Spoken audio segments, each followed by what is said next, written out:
Hey everyone, we are in the light, and well, that's prophetic, and the timing. So I know it's like 2:30 here on the West Coast, and 3 hours later somewhere else, and then 12 hours later in Korea or wherever. So yeah, but I have to do this in the moment. Hey Jenny, nice to see you hop on. Hey Linda, I guess I'll give people just a little bit. I never know who's like, everybody's so busy this time of the day or season. It depends on where you're at in the world. And, but I'm one of those guys that when I kind of get something in me, I have to do it in the moment or I move on to the next thing.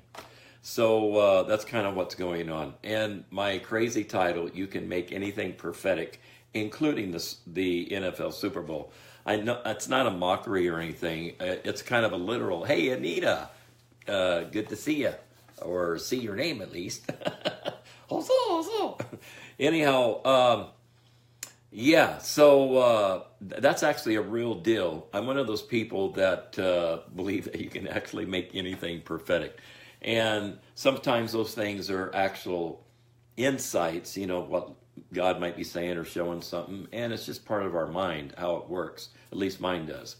And so, but I'm not really one to do the whole Super Bowl thing, but I'm going to talk just a little bit real quick, and it might catch you off guard in the sense of a direction that I'm going to go with it.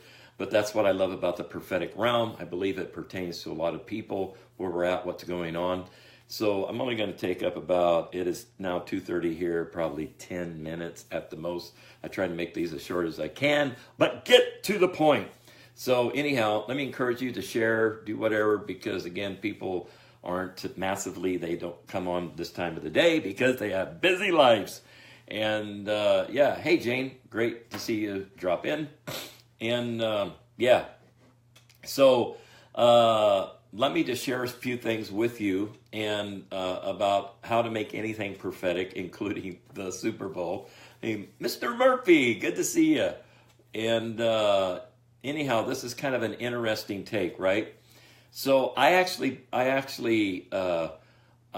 imagine having this. My thought was this: imagine having the ability, Elizabeth. Hey, I heard your guys' radio thing. That was awesome. Very good.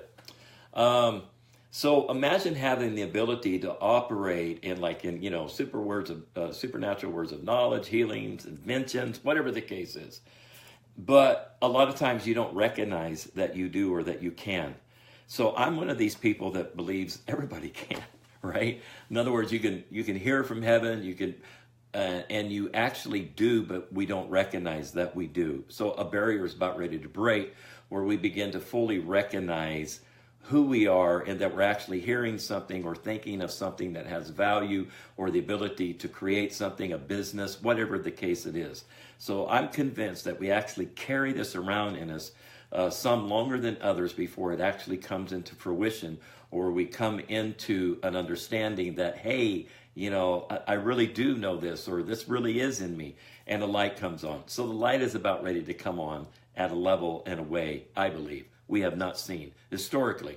And so for years, there have been, back to the Super Bowl, there have been for years, people have, given prophetic words about, interesting enough, the NFL, during the Super Bowl time. And I remember when the New England Patriots were on the prophetic radar of the, next NFL champs and so forth. And I don't know if it was Bob Jones at the time that prophesied that as well, but he did prophesy the North Carolina Panthers back in 1993. And then they became not the Super Bowl championship, but they did become the NFC champions of that time, which really the Panthers weren't even a thing. So there was a whole prophetic thing behind that. Even myself, I can come into that ring of propheticness in this sense. I remember in 2001, 2002, I released a prophetic word about that when you see the Seahawks win the Super Bowl, then you would know that a curse has been broken. And or a curse mentality is what it was. Wasn't that they were cursed, but they had a curse mentality. So those of you who seen different things happen where it's like, getting close, anyhow. So it was around 2001, 2002, when they first kind of had their game in the Safeco field, when they moved over into that. Now, I'm not a big football guy. I just got to tell you up front. I've watched some of it over the years, so I'm a little bit challenged kind of going through some of this lingo. But it's like, toya. Anyhow, so to get to my point, it was in the winter of 2013, I felt like the Lord said, this is it. This is the year. This is, their time. And so when I was in Seattle at a meeting there, I prophetically spoke about that. And then it came to pass, 2014. The Seahawks won the Super Bowl. So the rest of is history in the sense of what has gone on since then. So let me just share a couple things about the Super Bowl. Remember, I believe that you can make anything prophetic if you just look into it from that perspective of what is the treasure that is in this moment.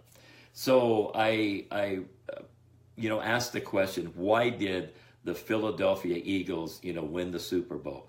What is the prophetic symbolism of the Philadelphia Eagles winning it? And I was looking real quick at the quarterback, Nick Foles, who, while he was holding the NFL trophy, declared his faith and appreciation to Jesus Christ for giving him the ability to be a great player and to be able to come into a time like this. And I remember him saying just recently that he believed that God had brought him to this moment for this time. And I just thought that was amazing. And other people just giving, praise to God and everything, which is awesome. And it's now nationally known that due to the injury of Philadelphia's star quarterback previously, Carson Wentz, that Nick, for the most part, was a substitute who spent really most of the time on the bench. I know he had playing time. Again, I didn't watch the whole season, but he was, there just in case.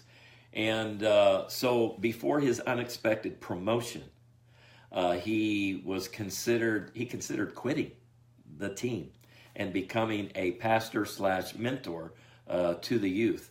But he felt the Lord say, no, your time's not yet. I need you to stay. Now, as I'm saying this, I just want to say, I realize there are a lot of people that have been in a situation in life where they just feel like, you know what, geez, I feel like I'm wasting my time. This just isn't working. And you want to move on. And I just want to say this. Sometimes when you feel like, no, this is it, I need to move on. There's times and seasons for that. But other times, maybe it's just because we're not allowing patience to have its perfect work. And that really God is setting us up for a great thing. So look at it this way. In this sense, Nick heard God say, no, I want you to stay. And because of that, he stayed. He wanted to go, but he stayed. Now, he felt like quitting, but he didn't do it. And the result is he stayed and he entered into this championship season. So I feel like this prophetically pertains to different people. You get to a certain point and you feel like you want to move on, not necessarily because of purpose, not necessarily because of design, or in other words, you feel like you're being led in a different direction, but, I just don't want to do this anymore, whatever. I would just caution you in that, because that could be a grooming season, that God is working something in you and through you for a greater thing. And I also have a sense that sometimes when we get to that point, you can't help but do it. I always tell people, they're like, well, why do you stay in what you're doing? Why? Because I can't help it. I can't help but do it. Every day I wake up, I'm constantly leaning into this again and again. Are there times I want to quit? Yeah, yesterday. Maybe the day before. And maybe the week before. I'm out of here. I'm done with this. But I can't, because it's part of who I am. And so I just continually move into this more and more. So to me, this is an amazing picture of God bringing someone from the sidelines of life into an unexpected field of destiny for their life. And I'm sensing that's you. That's many people who will view this later on. You feel like you're on the sideline, you feel like it's insignificant, or you're just buying time. But I would caution you to get the mind of the Lord concerning the place where you're at right now and see if there is not an unexpected thing that God has purposed and destined for you in this time. Again, I'm not negating the fact that there are times to move on and so forth and so on, but I've always been one of those people, I kind of ride things out for a while. And if anybody would ever said that I would have functioned at somewhat of a pastoral role as many years as I had, I'd be like, you're crazy. But I actually remember getting a, a prophetic word from Larry Randolph. And it was years back. It was like in the late 80s. And he prophetically spoke about me, operating or moving in the function of a prophetic person. Hey, Joshua, I was just thinking about you today. And anyhow, I remember him saying that. I was like, what? This is crazy. I don't want to be that. That's not me. Sure enough, I ended up doing that. But the process was this. God was working something in me. He wanted me to enter into this field of understanding, of patience, and so forth and so on. And it really did a huge thing in my life. So this championship that the Super Bowl thing, which I haven't watched a whole lot of them, but this one was amazing. And I think it's historic, and I think many people believe that. But this championship, and so I'm going to hit some points that maybe are out there a little bit, but it was never meant to minimize the spirituality of the New England Patriots. Because within that team, because I've been hearing people, Philadelphia, that's God's chosen, the other, blah, blah, blah. Well, within the team of the Patriots, there's a lot of people who declare their devotion to Jesus Christ. A couple of people that I just heard of recently of New England Patriots. One was the wide receiver, Matthew Slater. This is something he said. He said, I feel like my purpose here in the National Football League and on this earth is bigger than the game of football. I firmly believe I've been given the platform of football to build relationships, build bridges, and connect with people, and to show the love of Christ. And that's something that I've enjoyed doing since I got here to New England, and something that I continue to enjoy doing. I mean, what an amazing declaration and testimony. Here's another New England Patriot, the Patriots tackle, Nate Solder. He says, I go through my ups and downs in life. I'm a broken human being. I have flaws and my struggles, and God's the one that's consistent. God's the one that carries me through. And I'm so thankful for Jesus Christ and the things he's done in my life.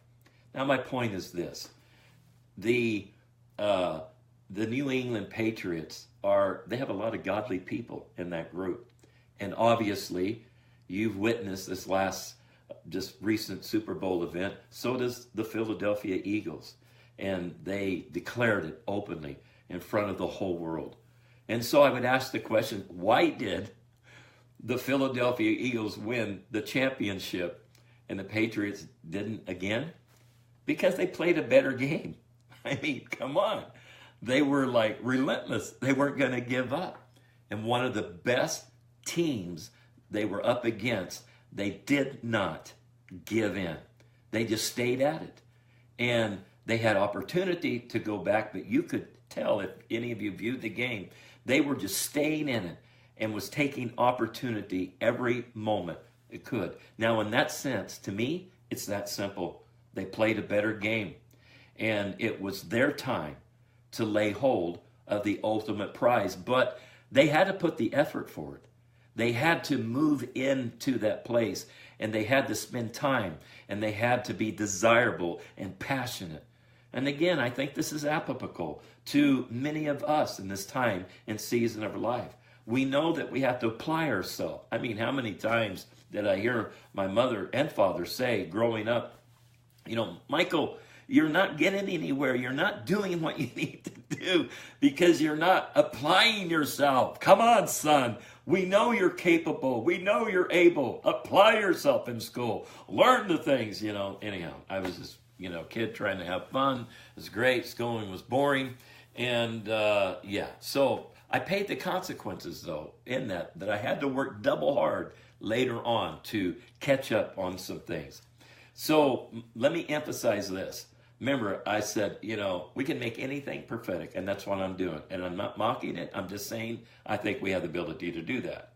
So those who were once on the sidelines are about to come to the forefront of the stage. Some of you have felt like you've been pushed back to the line. Well, I'm thinking the last shall be first. In other words, there is a process that many of you have been going through, and just all of these different things that have been happening.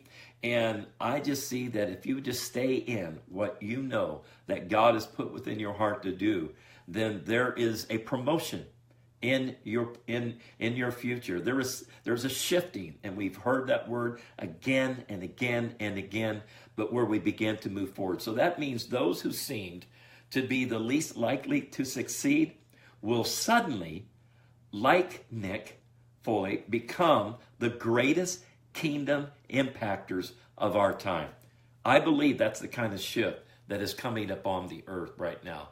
So whether you're in business or ministry or any other kingdom of this world, in the medical field, in science and education, whatever it is, you have the potential in you to become a shift maker. And that was one of the prophetic words the Lord gave me, that we would begin to see them, how that happened in a dramatic way. In fact, shift changers. And that was the word I used for this year. Shift changers are coming to the forefront. I don't know about you, but I look at Nick Foley, Philadelphia Eagles quarterback, as a shift changer, because he literally created a shift in that land. So I would look at him as a prophetic landmark for this time and this season. Now, another thing that just came to my heart, and I looked it up, and I was just sharing this with Tamera earlier, is Super Bowl. This is Super Bowl 52, and I thought 52, it just kind of stirred within me. So I was looking it up. The Hebraic value and meaning of 52 is son, or specifically sonship. And I thought, wow, that's not by coincidence. And I was thinking of a passage of scripture in Psalms 2:7 that reads, I will surely tell of the decree of the Lord. He said to me, you are my son. Today I have begotten you. And that was a prophetic word that was released over Jesus. Behold, this is my son, whom I am well pleased. And another passage of scripture says, Hebrews 1:5, for to which the angels did God ever say, you are my son. Today I have become your father. Also, God never said of any angel, I will be his father and he will be my son. So this is what I want you to hear. I believe that we have shifted into a field of prophetic sonship at a level that we have never seen, and are about ready to encounter at a huge, huge level. So we are in the age of sonship, where we're not just going to see ourselves as prophets, pastors, teacher, whatever. We're shifting into sonship. We will know our functions. We will operate in them. We will reveal all of the intensity, the gifts of heaven, and the value of what they represent. But at the end of the day, we're coming into a revelation of sonship. And I just think that is like huge in the sense of what God is saying and doing in this time. So I want to say, welcome to the age of sonship. Welcome to the age where the sons and daughters of God begin to rise, and those that appeared to be feeling like those who felt insignificant, there is a significant shift that is about ready to take place that will bring you into the light of the revelation of the purpose and intent of God for your life. So I'm just saying, you can really make the Super Bowl prophetic. I mean, come on. I mean, this is awesome, right? So there's so many other things that could be applicable to this time and this season. Now, mind you, again, I'm not one of these people that just hop on this train. Like I said, the last time I did it was, I think, the Seahawks when they won the Super Bowl in 2014. And I spoke things about that prior and so forth. But I really haven't gone there since. But I just felt this inkling in my spirit that I wanted to step into the wave of what God was releasing and in doing in this time. So look for it. Look for God to pull you off of the sideline. And when I say the sideline, you're still in the game. You're still a part of the greater thing that God is doing. But he's going to pull you off of the sideline into a more challenging and daring field of realization of the full potential that is in you. I guarantee you that one of the things that Nick Foley's experienced during this Super Bowl, he knew that it was in him. He just didn't know to the full degree that it was until all of a sudden this championship comes into view. And I think that's it. That is with all of us.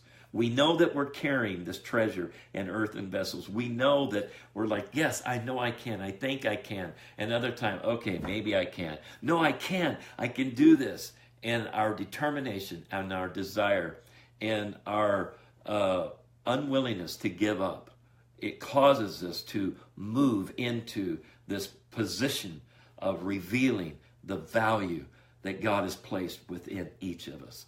So let me just declare that you are amazing.